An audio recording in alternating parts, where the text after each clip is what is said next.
Most of us know about the famous Christmas truce of 1914. We've all seen the pictures and heard the stories of soldiers in World War I climbing out of their trenches, shaking hands, and sharing a moment of peace. But what almost nobody knows is this. Small secret Christmas truces happened in World War II as well. These weren't official. They weren't public. And they were definitely not something any commander approved of. These were quiet moments, tiny sparks of humanity in one of the darkest times on Earth. Today, you're going to hear the true stories of the forgotten Christmas truces of World War II, stories that historians rarely ever talk about. December 1944. Snow covered the forests along the Western Front. It was freezing, so cold that soldiers could actually hear ice crack on their helmets. And in the middle of this bitter winter, something truly unusual happened. American soldiers from the 121st Infantry were huddled inside a small cabin they had taken shelter in. No lights, no fire, just the sound of the wind howling outside. Suddenly, from the distance, a song began. A calm voice singing a familiar tune. It wasn't in English, but it was recognizable. Still Nacht, Heilig Nacht. Silent Night. The American soldiers froze. They looked at each other, confused. Was this real? And then, something even stranger happened.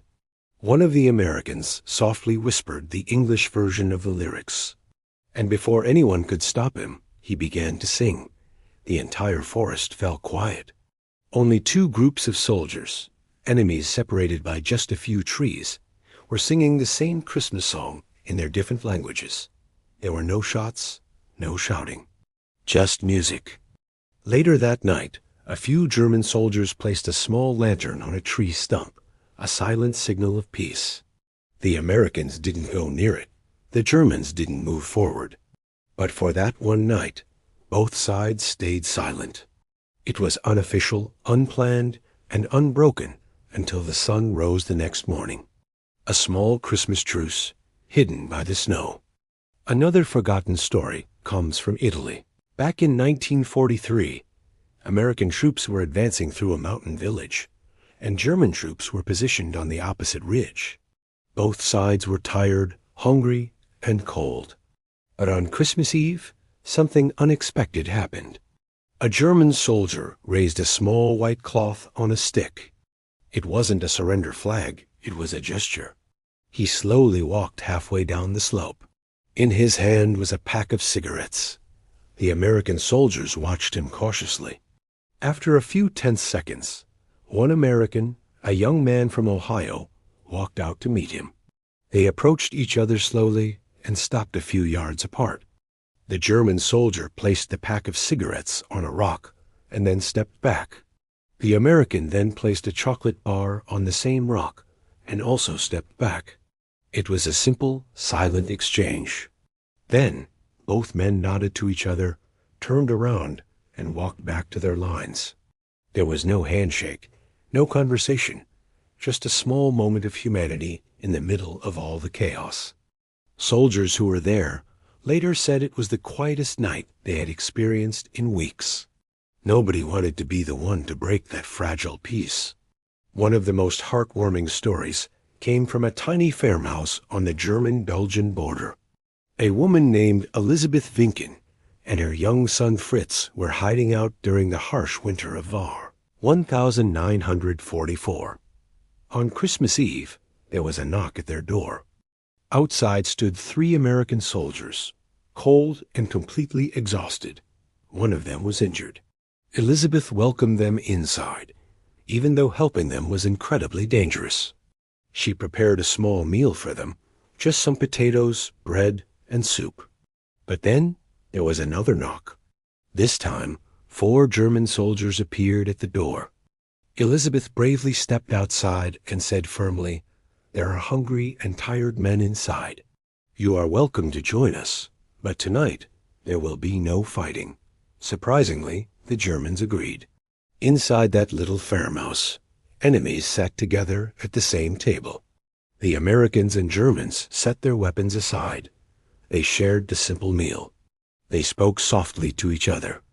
They even worked together to help treat the wounded American soldier. For one night, there were no uniforms. Just 7 men and 1 brave mother, sharing Christmas as human beings. By morning, the soldiers left, heading in opposite directions. But before they went, one of the German soldiers told her, "Tonight, you gave us a small piece of peace." This story became known years later as the Christmas Guest House Truce.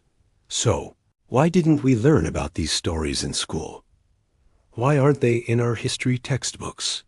It's because these truces were never official. Commanders on all sides strictly forbade any friendly interactions with the enemy. Soldiers who participated feared severe punishment. So they kept these moments quiet, telling them only to their close family members decades later. But over time, through letters, diaries, and interviews, the truth slowly came out. Even in one of the deadliest conflicts in human history, many soldiers, including Americans, still tried to hold on to their kindness. These stories remind us that behind every uniform, there's a human heart. And behind every war, there are people who simply wish for peace. The Christmas truces of World War II were not large. They didn't stop the war. They certainly didn't make the headlines, but they mattered. A song shared in a frozen forest. A cigarette exchanged for a bar of chocolate. A mother who insisted that enemies sit together like family. These stories survived because people kept them alive, passing them down not as tales of war, but as powerful reminders of what we're all capable of. Even when the world is divided, and even when everything seems dark, humanity can still find a way to shine through. And maybe, just maybe, that's the real Christmas miracle. Thanks for watching, and if you enjoyed this story, don't forget to subscribe.